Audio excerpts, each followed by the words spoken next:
वालेकुम सलाम सर। तो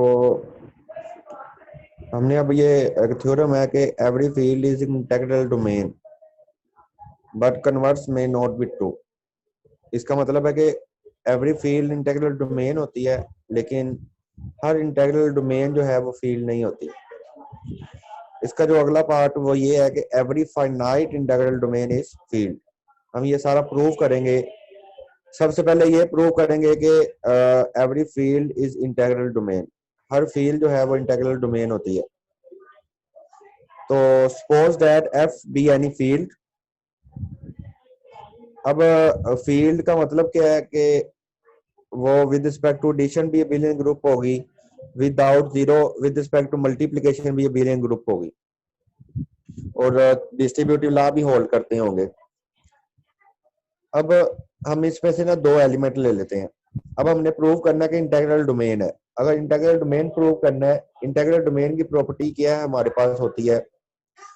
अगर किसी को भी इंटेग्रल डोमेन प्रूव करना है तो हम इन तरीकों से करते हैं।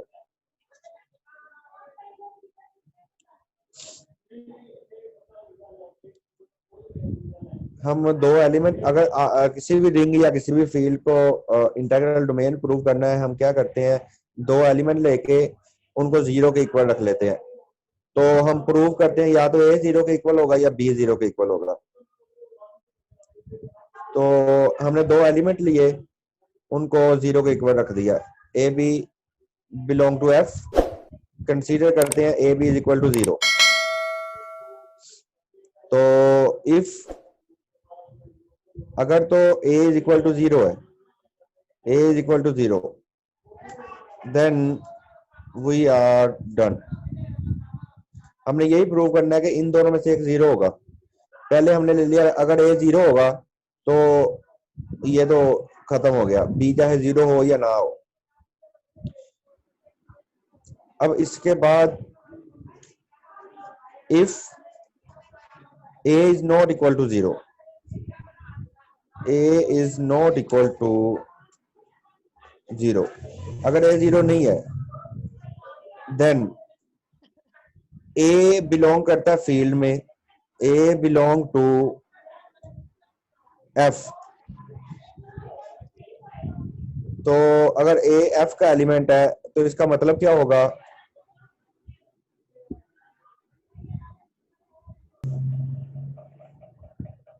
अगर ए नॉट इक्वल टू जीरो है और ए एफ का एलिमेंट है तो फील्ड में हर नॉन जीरो एलिमेंट का, क्योंकि फील्ड जो है वो हमारे पास अबेलियन ग्रुप होती है विद रिस्पेक्ट टू मल्टीप्लिकेशन। तो इसका मतलब है कि हर नॉन जीरो एलिमेंट, अगर ए नॉन जीरो है तो उसका इनवर्स भी ए मौजूद होगा। तो हम कहेंगे which implies that A inverse also belong to F. अब ए इनवर्स भी एफ में बिलोंग करता है, इसको आप वन का नाम दे दें स्टार्ट से ही। अब इसको मल्टीप्लाई कर दें, multiply multiply question number one by A inverse.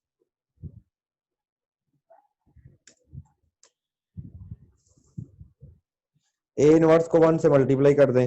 जब मल्टीप्लाई करेंगे तो हमारे पास क्या होगा,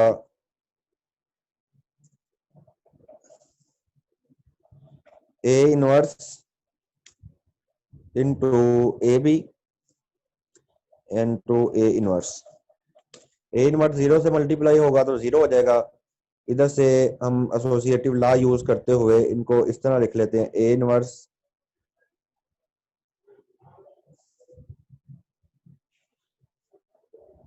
इनटू ए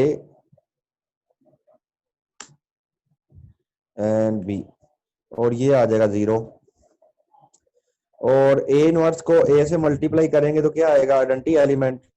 तो ये हमारे पास हो जाएगा which implies that B is equal to zero. इधर लिखेंगे one into B which is equal to zero. तो which implies that B is equal to zero, B is equal to zero. अगर ए जीरो नहीं है तो B zero हो गया। तो आप यही कंडीशन बी पे भी लगा सकते हैं। B is equal to zero है तो फिर तो ठीक है, अगर B not equal to zero है तो इधर ए जीरो आ जाएगा, मतलब इन दोनों में से एक लाजमी जीरो होगा। तो यही इंटीग्रल डोमेन की कंडीशन है, hence F is integral domain. अब कन्वर्स के बारे में हमने डिस्कस करना है। The converse of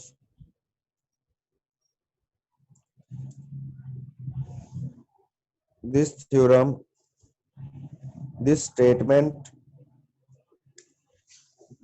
is not always true because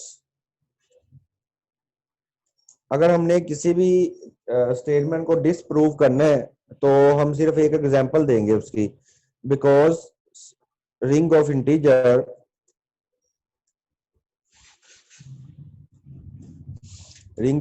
जो है हमारे पास, ring of integer z is integral domain but not field। हमें एक एग्जांपल, हमें पता है कि सेट ऑफ इंटीजर जो है वो इंटीग्रल डोमेन नहीं है, लेकिन इंटीग्रल डोमेन है। सेट ऑफ इंटीजर के कोई भी दो एलिमेंट लें, उनको मल्टीप्लाई करें, अगर वो नॉन जीरो है तो आंसर नॉन जीरो ही आएगा। लेकिन ये फील्ड नहीं है क्योंकि with respect to multiplication group नहीं बनाती। Now we will prove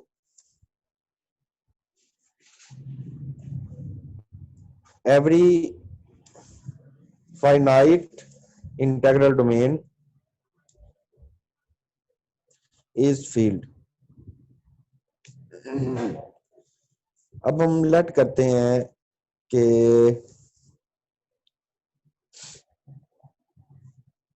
late F R ले लेते हैं, R be any finite integral domain. अगर आर फाइनाइट इंटीग्रल डोमेन है तो इसका मतलब क्या होगा कि R is commutative ring with identity, R is commutative ring with identity without zero divisor।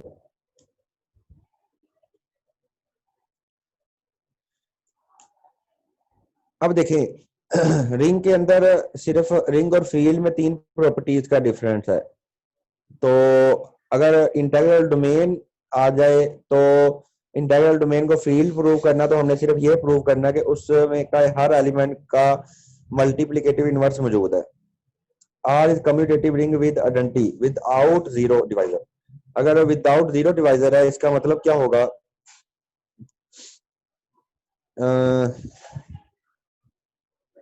we only show that we only need to show that every non-zero element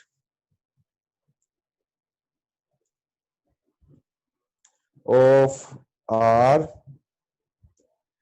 has multiplicative inverse।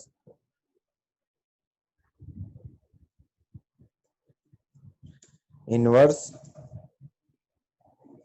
In are, हमने ये साबित करना है बस। किसी भी integral domain को अगर फील्ड प्रूव करना तो एक प्रॉपर्टी हमें रह जाती है, वो कौन सी है, मल्टीप्लिकेटिव इनवर्स। अब देखें अगर आप कोई भी फाइनाइट सेट ले लें, फाइनाइट कोई भी ले लें आप, हम ले लेते हैं Z5।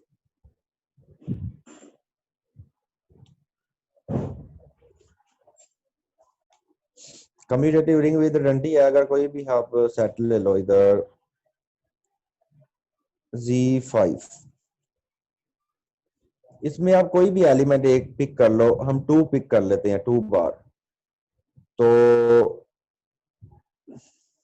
अगर हम 2 बार लेंगे, इसकी पावर करते हैं, 2 बार की पावर 1 तो 2 बार ही आ जाएगा। हम पावर 2 बार की पावर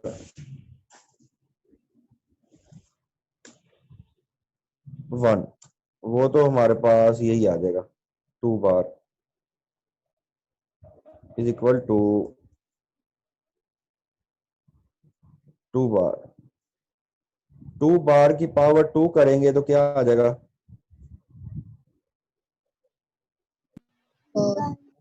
पावर 2, वो हमारे पास आ जाएगा 4 बार, और 4 बार तो 4 बार के इक्वल ही है। इसी तरह 2 बार की पावर 3 करेंगे तो आ जाएगा 8 बार, और 8 बार अंडर मॉडुलो 5 किसके इक्वल है, 3 बार के इक्वल। और इसी तरह 2 बार की पावर आप करो 4,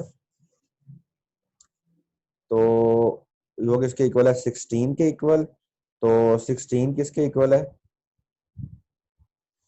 1 के इक्वल। इसी तरह 2 बार की पावर अगर आप करते हो 5, 2 बार की पावर 5 तो क्या आ जाएगा, 32। 32 बार किसके इक्वल आएगा, अंडर मॉडुलो 5 ये आ जाएगा 2 के इक्वल। अब देखें, अब हमारे पास सेट था फाइनाइट, तो एक एलिमेंट की पावर अगर करते गए हैं, एक एलिमेंट D5 का लिया है, उसकी अगर पावर करते गए हैं, वो दोबारा एलिमेंट रिपीट होना शुरू हो गए हैं। जैसे 2 की पावर 1 और 2 की पावर 5 दोनों इक्वल है, लेकिन 1 और 5 दोनों इक्वल नहीं है, और इन दोनों का अगर डिफरेंस लेंगे तो वो 5 से छोटा ही होगा। तो हम लेट करते हैं, ए लेट करते हैं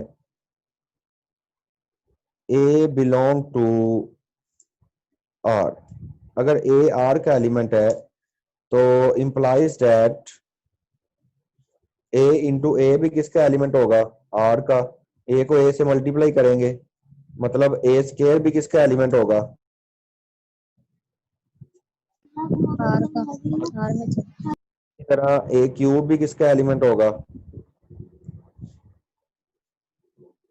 आर का। इसी तरह ए की पावर 4 भी किसका एलिमेंट होगा, आर का। इसी तरह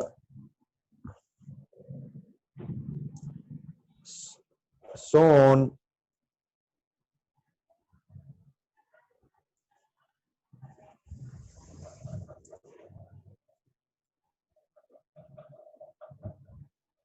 सोन चलते जाएंगे। ए की power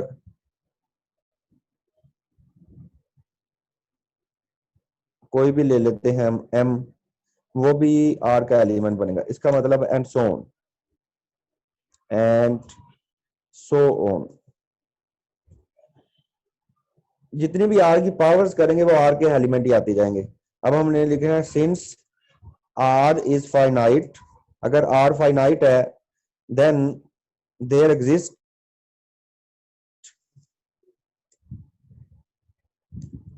to integer R and S, कह देते हैं R and S belong to set of integer G positive, कोई पॉजिटिव इंटीजर दो होंगे, such that r is not equal to s, r is not equal to s, but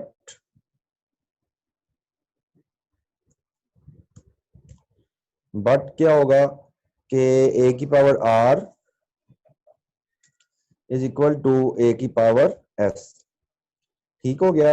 अब a की power s को जब इस साइड पे लेके आएंगे तो हम देखेंगे कि a की पावर माइनस s हो गया है, तो इसको हम इस तरह लिख सकते हैं a की power r minus s is equal to identity element, ये आपके पास आ गया।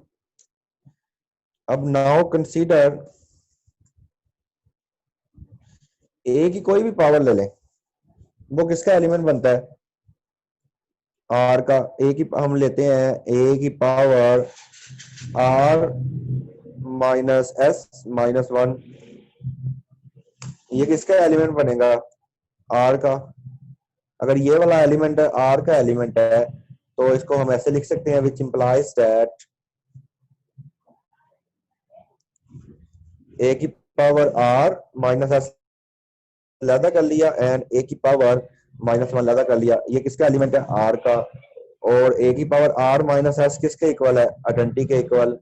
तो इसकी जगह आइडेंटिटी पुट कर देंगे तो ये हमारे पास आ जाएगा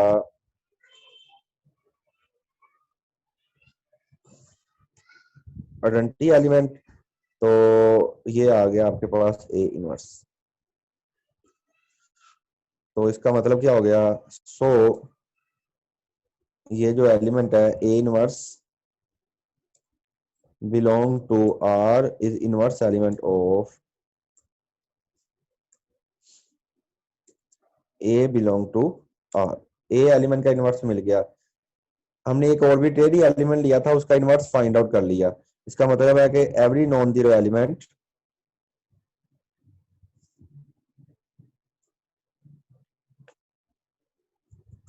has multiplicative inverse in are. तो हम कहेंगे hence are is field.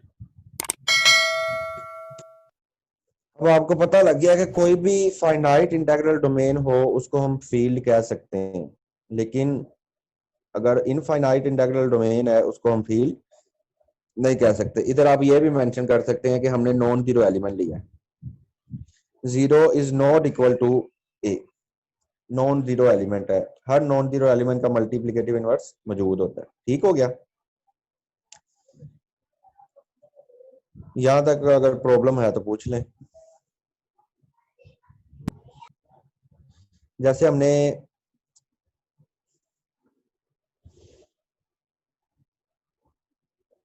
Z5 वाला, जैसे हमने ये प्रूव किया कि Z5 इज फील्ड। अगर इसकी जगह ये आ जाए Z5 इज इंटीग्रल डोमेन, तो आपने यही प्रूव करना है कि ये फील्ड होगी। तो इसको फील्ड प्रूव करके एंड पे मेंशन कर देना है कि Z5 फाइनाइट है and every finite field is integral domain. तो अगर every finite field integral domain है तो हम कह देंगे Z5 इज इंटीग्रल डोमेन। ठीक हो गया? अगर इस तरह भी आ जाए तो आपने करना यही है।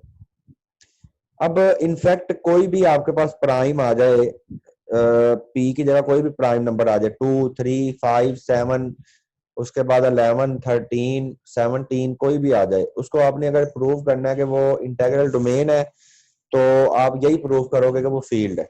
अगर तो फील्ड आ गया तो फील्ड प्रूव कर दोगे, इसी तरह जैसे हमने ऊपर किया है। अगर आपके पास आ जाता है कि वो इंटीग्रल डोमेन प्रूव करने के लिए आप उसको प्रूव करोगे वो फील्ड है, फील्ड प्रूव करके एंड में बता दोगे, ये वाला रिजल्ट लिख दोगे, every finite integral domain is, ये वाला every finite integral domain is field. अगर हर फाइनाइट इंटीग्रल डोमेन फील्ड होती है तो आप कह दोगे कि वो जो फाइनाइट सेट है वो क्या होगी? Integral domain. ठीक हो गया?